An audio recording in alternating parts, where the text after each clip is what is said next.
మొదటిసారి programme announcement చేయబోతున్నారు. కంగారు పడకండి. Best of luck. Thank you.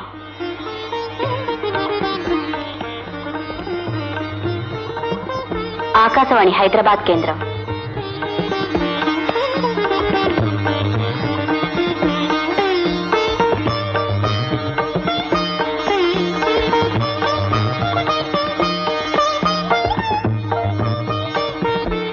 అవును సీత గారు, మీ వారి వ్యాపార ప్రయత్నం ఎంతవరకు వచ్చింది? ఏది ఇంకా ఒక దారిన పడలేదు. మొదలెట్టని ఆ వ్యాపారం గురించి దిగులు కంటే ఆ వ్యాపారం కోసం నా నగలు తాకట్టు పెట్టేమేనని దిగులే ఎక్కువ ఆయనకి. అది విడిపించాలని నేను పడే తాపత్రయం చూస్తుంటే నాకెంతో బాధగా ఉంది. సీత గారు, ఏమైంది సీత గారు? కళ్ళు తిరుగుతున్నాయి, కడుపులో తిప్పుతుంది. ఇలా కూర్చోండి, డాక్టర్ తీసుకొస్తాను, హాస్పిటల్కి వెళ్దాం.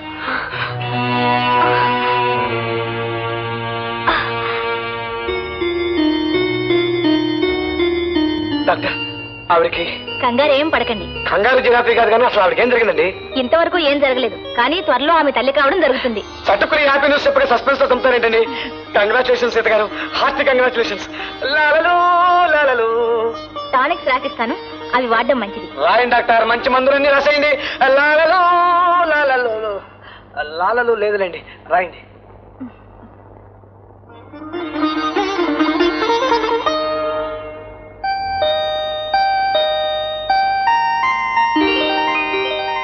పర్వాలేదు రావే. భయమేస్తుందండి. నా మంచం మీదకి వచ్చిన ప్రతి ఆడది తనతో సమం కనుక అది నిన్ను గౌరవించాలి, స్నేహంగా చూడాలి.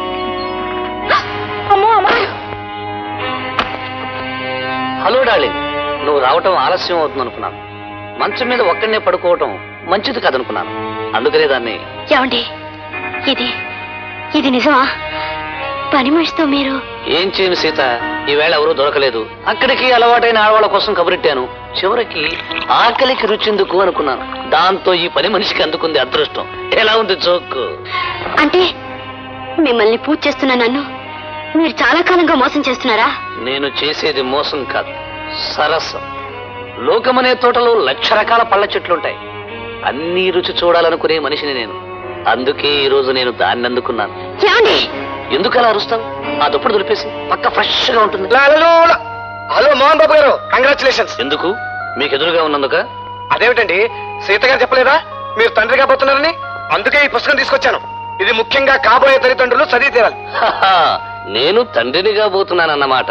ఐసి తండ్రిగా పోయే మనిషి కంటే పరాయి మగాడికే ఈ విషయం ముందు తెలిసిందన్నమాట. బాగుంది జోకు. హాస్పిటల్ కు తీసుకెళ్ళింది నేనే కదండి, అందుకని నాకు తెలిసింది. నిన్ను హాస్పిటల్ కు తీసుకెళ్లాల్సిన అవసరం, మందులు కొనాల్సిన బాధ్యత, పిల్లల పెంపకం గురించిన శ్రద్ధ అతనికెందుకంట? మోహన్ గారు, ఏమిటి మీరు అనేది? అనేది కాదు, అడిగేది ఏమిటంటే ఈ వేళ దాన్ని హాస్పిటల్ కు తీసుకెళ్ళినట్టే ఇంతకు ముందు నీ గదికి ఎన్నిసార్లు తీసుకెళ్లావు అని.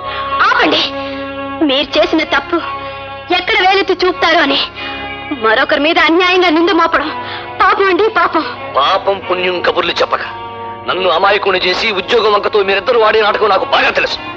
నీ మీద మోజుతోనే వాడు నీకు ఉద్యోగం ఇప్పించి అతని దగ్గర ఉంచుకున్నాడు. నువ్వు నిల తప్పిందని చెప్పగా వాడు డాక్టర్ చూపించాడు. పిల్లాడి జాగ్రత్త కోసం పుస్తకాలు తెచ్చాడు. కారణం నీ కడుపున పెరిగే బిడ్డ అతని బిడ్డ కనుక. ఐ నో, దీని కడుపున పెరిగే బిడ్డ నీ బిడ్డే.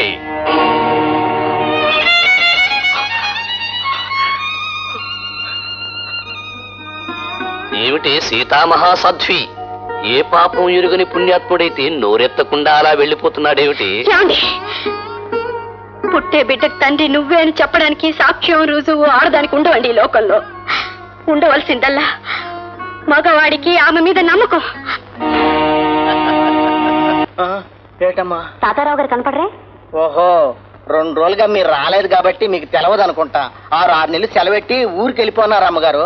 అంతే కదా అమ్మగారు, సెలవు అయిపోయే నాటికి మరో ఊరికి ట్రాన్స్ఫర్ కూడా ఏర్పాటు చేసుకున్నారు అమ్మగారు. హఠాత్తుగా ఏటొచ్చింది ఏటో ఆ బాబుకి.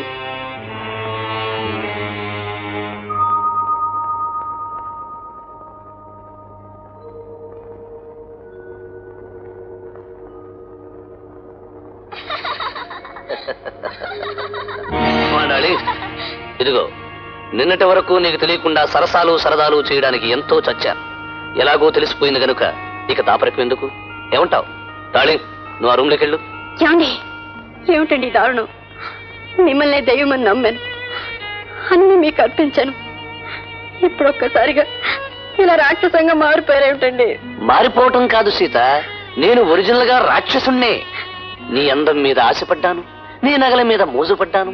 కానీ పెళ్ళైతే తప్ప నువ్వు ముట్టుకోనివ్వు అని మంచి విధవలా నటించాను, ముగుళ్ళ సెటిల్ అయ్యాను, నాకు కావలసినవన్నీ పొందాను. ఏమండి, దైవ సాక్షిగా తాళి కట్టిన మీ భార్యతో ఇంత దుర్మార్గంగా? దైవం ఏమిటి, తాళి ఏమిటి? అది రాతి ముక్క, ఇది తాడు ముక్క. వీటి లెక్క ఎవడికి?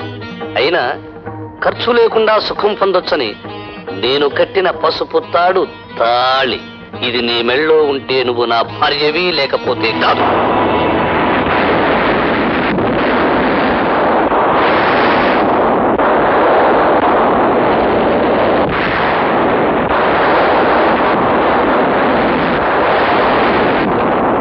సీత, నీకు నాకు మధ్యనున్న బంధం తెగిపోయింది.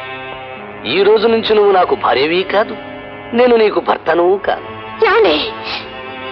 తెంపేస్తే తెగిపోయేది, చెరిపేస్తే చెరిపోయేది కాదండి భార్య భర్తల బంధం. మీరిలా కాదని పోతే నేనేమైపోవాలి? రేపు పుట్టే బిడ్డ తండ్రి ఎవరని లోకం అడిగినా, మా నాన్నేడని వాడడిగినా నేనేం జవాబు చెప్పాలి? నాకు ఎంతో మంది మగవాళ్ళు తెలుసు, వాళ్లలో మీ నాన్నెవరో నాకేం తెలుసు. నువ్వు మహాజనానికి ముద్దుల బిడ్డవిరా అనేసేయ్. ఎలా ఉంది జోకు? నాకు తెలుసు, నేను వేసే జోకు నీకు బాగుండదు, నీకు బాగుండే జోకు నేను వేయలేను. కనుక ఇక ఎవరి దారి వాళ్ళు చూసుకుందాం. నీ దారి గోదారి, వెళ్ళి వెతుక్కో. ఏమండి, నన్ను కొట్టండి, తిట్టండి, అంతేగాని నాకు అన్యాయం చేయకండి. అవసరం తీరిపోయే కాడదాన్ని వదిలేయటం మన అలవాటు. అయినా పురాణాల్లో సీతనే మొగుడు వదిలేశాడు. ఇక నిన్ను నేను వదిలేయడంలో వింతే ఉంది. వెళ్ళు, ఇక నీ జీవితంలో నువ్వు నాకెప్పుడూ కనిపించు.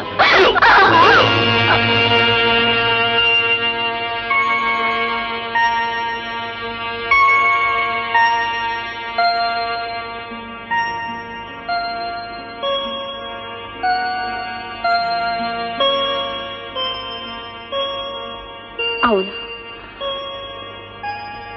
ఇక్కడ ఉండలేను. ఏమిటిదంతా? సామాన్లన్నీ సర్దేస్తున్నారేంటి?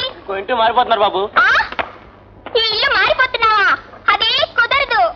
అమ్మా అమ్మా అమ్మా, మన ఇక్కడి నుంచి వెళ్ళిపోతున్నావా? అవును బాబు, మనం వేరే మంచి ఇంటికి వెళ్ళిపోతున్నాం. వద్దు, ఇక్కడే ఉందాం. నేను ఇక్కడ ఆడుకోవటానికి చిట్టి, బేబీ, బుజ్జు అంతా ఉన్నారు. పక్కింట్లో రాతి పిన్ని వాళ్ళు ఉన్నారు. మనం ఇక్కడే ఉందా, మనం ఇక్కడే ఉందా? బాబు, నా మాట వినరా. కొత్త ఇంటికి ఎందుకు వెళ్తున్నావో తెలుసా? ఆ ఇంట్లో పెద్ద కృష్ణుడు బొమ్మ, మందిరం ఉన్నాయి. అయితే మాత్రం అందరిని వదిలేసి మారం చేయకుండా నా మాట వింటే కొత్త ఇంటికి వెళ్ళగానే నీ కుక్కు బిల్ల కొనిస్తాను. నిజంగానా? తప్పకుండా కొనిస్తాను. పద, బుజ్జివాడు చెప్పేసి రాపో.